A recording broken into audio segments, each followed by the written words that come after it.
नमस्कार दोस्तों, एक बार फिर से स्वागत है आप सभी का मैस्ट्रो इन्वेस्टर यूट्यूब चैनल पर। फ्रेंड्स, आज मैं इस वीडियो में आपको 5 ऐसे स्टॉक बताने जा रहा हूं जिसकी करंट मार्केट प्राइस 100 रुपये से कम है। अब एक बात समझेंगे कि देखिए, स्टॉक मार्केट में जब आप इन्वेस्टमेंट करते हैं तो वहाँ गारंटेड रिटर्न कुछ भी नहीं होता, ये आप याद रखिए। लेकिन जब आप एक नॉलेज के साथ, एक स्टडी के साथ, एक रिसर्च के साथ उस स्टॉक में इन्वेस्टमेंट करते हैं तो आपको उसके बिजनेस मॉडल और फ्यूचर में जो चेंजेस होने वाले हैं या फिर हो सकता है वो आपको पता होता है। तो इससे आपका ये एक सपोर्ट हो जाता है। स्टॉक मार्केट में अगर थोड़ा सा करेक्शन आए तो आप डरते नहीं हैं, वहां इन्वेस्टेड रहते हैं और बल्कि उस डाउनफॉल में आप और ज़्यादा रिटर्न बनाने के लिए लमसम या फिर और ज़्यादा यूनिट्स वहां बाय कर लेते हैं उस स्टॉक में। अब मैं ऐसे ही 5 स्टॉक बताऊंगा जिसमें मैं ऑलरेडी इन्वेस्टेड हूं और जब उस स्टॉक में करेक्शन मुझे देखने को मिलता है डेफिनेटली मैं वहां बाइंग करता हूं। जिस स्टॉक का प्राइस कम होता है आपको यह पता होना चाहिए कि उसमें ऑपरेटर्स जो होते हैं, ऑपरेटर्स मीन्स कि जो large amount of units buy करते हैं, यहां तक कि कंपनी के स्टेक भी खरीदने के लिए वो प्रिपेयर रहते हैं अगर कोई अच्छी कंपनी हो तो स्टार्ट करते हैं आज के टॉप 5 स्टॉक्स जो कि अभी भी ₹100 के अंदर ट्रेड कर रहे हैं। सबसे पहला आज मैं एक स्टॉक लूंगा स्मॉल फाइनेंस बैंक का। स्मॉल फाइनेंस बैंक का मेन मोटो या कहे ऑब्जेक्ट होता है कि इकोनॉमिकली पुअर एक्टिव पीपुल को सर्विस प्रोवाइड करना, यानी उनको लोन देना, उनके जो बिजनेस हैं उनको फाइनेंस लोन करना, यानी कि माइक्रो जो इंडस्ट्रीज है उनको लोन प्रोवाइड करना। तो अब हम बात करेंगे आज जो वो है उज्जीवन स्मॉल फाइनेंस बैंक के बारे में। फ्रेंड्स, इस बैंक का अगर लॉन्ग टर्म देखेंगे तो आपको रिटर्न अच्छा नहीं दिखेगा, लेकिन अब आपको समझना होगा कि लॉन्ग टर्म में जब रिटर्न नहीं दिया तो आगे लॉन्ग टर्म में क्या रिटर्न देगा। तो मैंने पहले ही वीडियो के शुरुआत में आपको बताया कि आप जब इन्वेस्टमेंट करते हैं तो उसके बिजनेस मॉडल को आपको समझना बहुत जरूरी हो जाता है।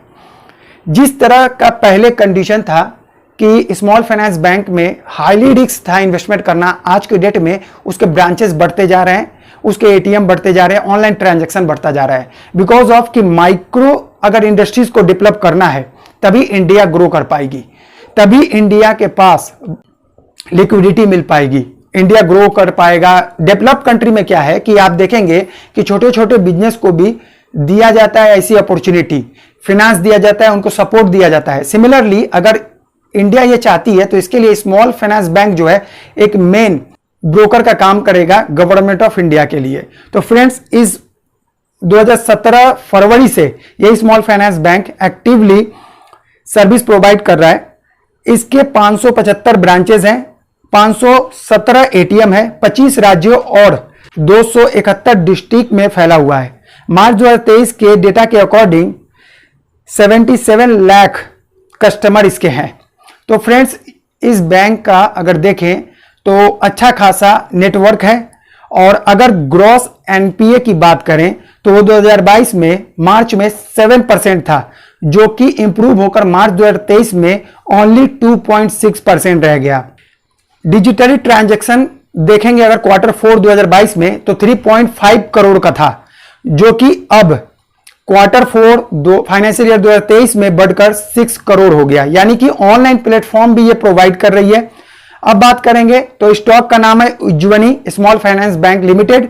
स्टॉक का करेंटली प्राइस है ₹42.75। 1 वीक का रिटर्न देखेंगे तो 0.94%, 1 मंथ का रिटर्न देखेंगे 10.97%, 3 मंथ्स का रिटर्न देखेंगे 58.29%, 6 मंथ का रिटर्न देखेंगे 43.82% और अगर लास्ट 1 ईयर का रिटर्न देखेंगे तो 153.73% का रिटर्न दिया है इस स्मॉल फाइनेंस बैंक ने। इसका पॉजिटिव अगर बात करें तो एफआईज का अगर होल्डिंग देखेंगे तो वो 1.97% से बढ़कर 3.89% हो गया है और साथ ही प्रोमोटर की होल्डिंग में कोई बदलाव नहीं देखा गया। प्रमोटर अगर नहीं बदलाव करते इसका मतलब साफ है कि बिजनेस पर उनको भरोसा है। 73.67% का होल्डिंग प्रमोटर के पास है। आज के दूसरे कंपनी के बारे में बात करेंगे, वो इंडिया रेलवे को फाइनेंस प्रोवाइड कराती है। आई होप गाइस कि आपको समझ में आ गया होगा कि मैं किस कंपनी की बात करने वाला हूं। डेफिनेटली मैं बात करूंगा Indian railway finance corporation limited की, IRFC, जो जनवरी 2021 में लिस्टेड हुई। IPO के जरिए हमने उसमें इन्वेस्टमेंट किया था और वो जब 23 रुपए पे भी आई तो हम लोगों ने उसमें लमसम अमाउंट इन्वेस्ट किया, बिकॉज ऑफ कि हमें कॉन्फिडेंट था उसके बिजनेस मॉडल पे। क्यों? क्योंकि आप अगर डीप स्टडी नहीं करेंगे तो आपको पता चलेगा कि 23 रुपए 25 रुपए का स्टॉक है, ये क्या रिटर्न देगा। लेकिन अभी वो फिलहाल आपको 34 रुपए 95 पैसे, ऑलमोस्ट 35 रुपए पे स्टॉक मिलेगा। यानी कि हर एक स्टॉक पे हमें कम से कम 10 रुपए का फायदा हुआ और हमने IPO में ही ये स्टॉक को ले लिया था। उसके बाद एवरेजिंग भी किया और आगे आने वाले दिनों में भी इस स्टॉक को मैं लॉन्ग टर्म के लिए होल्ड करना चाहूंगा। अब इसके पीछे का रीजन क्या है वो मैं आपको जस्ट बता दूं कि इसके फैक्ट जानकर आप हैरान हो जाएंगे। IRFC डोमेस्टिक और ओवरसीज कैपिटल मार्केट से फंड रेज करती है। किसके लिए? इंडियन रेलवे के लिए। तो उसके बाद भी अगर देखेंगे तो IRFC एक छोटा हीरे की कंपनी कह सकते हैं आप, जो इंडियन रेलवे के लिए काम करती है और ये जो रेलवे मिनिस्ट्री है उसके कंट्रोल में आती है। और जबकि एक रजिस्टर्ड अगर देखें तो NBFC के साथ साथ इंफ्रास्ट्रक्चर फाइनेंस कंपनी के रूप में भी रजिस्टर्ड है। यानी इसके पास कितने बेनिफिट्स हैं तरह तरह के बिजनेस करने के लिए।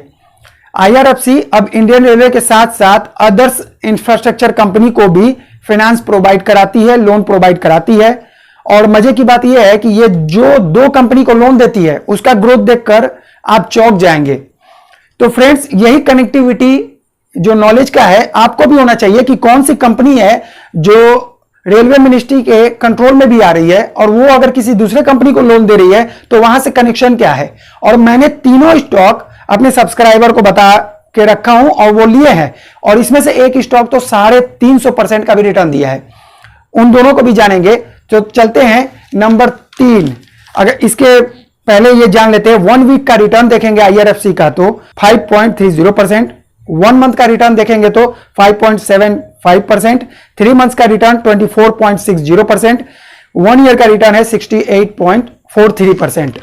अब बात करेंगे नंबर 3, तो ये है IRCON international limited. Others business को भी लोन प्रोवाइड कराती है। तो ये इरकॉन इंटरनेशनल है जो कि IRFC से लोन लेता है। अब बताता हूं इसके बारे में।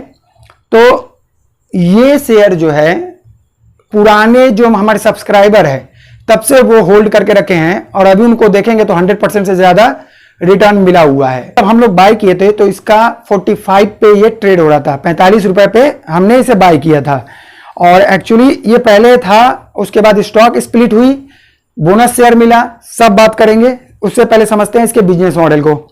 इरकॉन इंटरनेशनल लिमिटेड शेयर अगर देखें तो 1976 से अपने बिजनेस जो है रेलवे कंस्ट्रक्शन कंपनी के तौर पर चला रही है। इसमें मजे की बात अभी होने वाली है ये कि 1985 में कंस्ट्रक्शन के साथ साथ कंपनी ने project of railway and highway के नए प्रोजेक्ट में भी अपने आप को एज ए कंपनी ऐड कर लिया।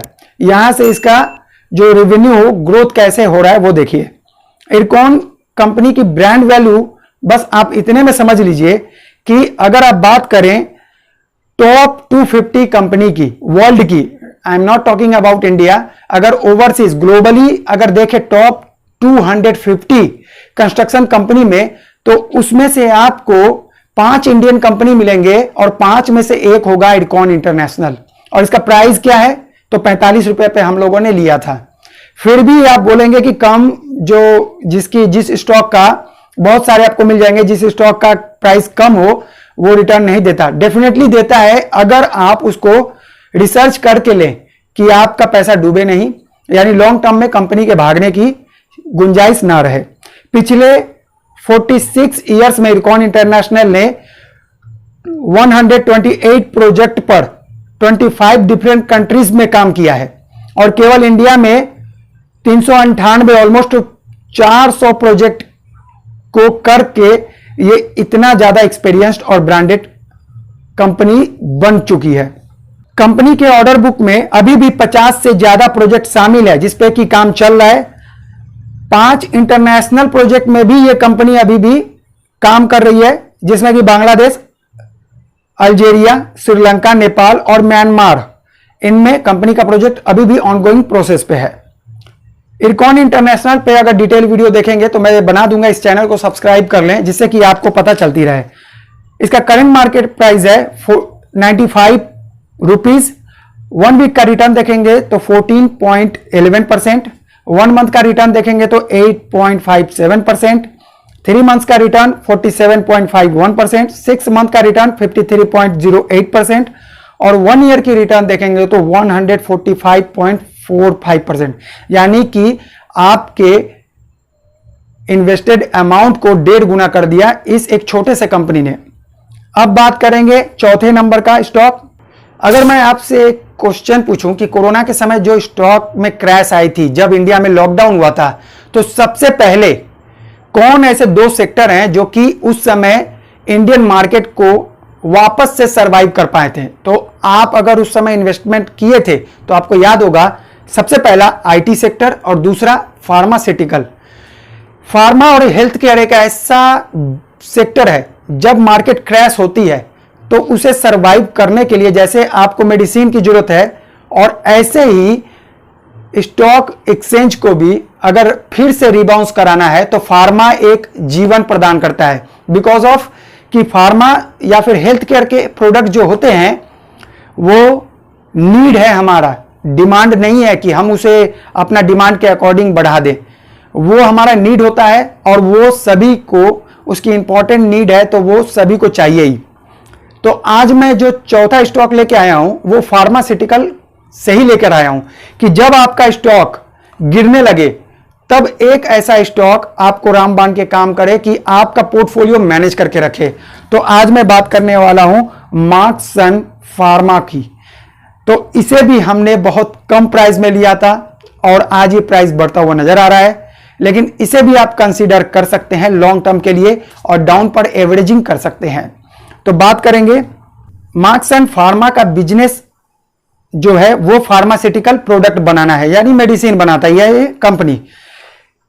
पेन मैनेजमेंट मेडिसिन से अगर देखें तो इसका रेवेन्यू 51% का आता है, कोल्ड एंड कफ से 11% का रेवेन्यू आता है, कार्डियोवैस्कुलर सिस्टम से 8% का रेवेन्यू आता है, गैस्ट्रो सिस्टम से 6% का रेवेन्यू आता है। तो ये इसका रेवेन्यू ब्रेकअप हो गया कि इस स्टॉक में अगर आप देखेंगे तो फ्लक्चुएशन आपको ज्यादा दिखेगा, फ्लक्चुएट बहुत होता है ये स्टॉक। अब इसका रीजन क्या है, देखिए, जब भी आपका बिजनेस इंटरनेशनल लेवल पे जाता है तो उसमें फ्लक्चुएशन देखने को मिलता है। अब इसका रीजन यही है कि अगर रुपी डिप्रिशिएट करेगा तो हमारे जो यहां के प्रोडक्ट है दूसरे कंट्री के लिए सस्ते हो जाएंगे, तो डिमांड बढ़ जाएगा, हो सकता है उसकी डिमांड बढ़ जाए।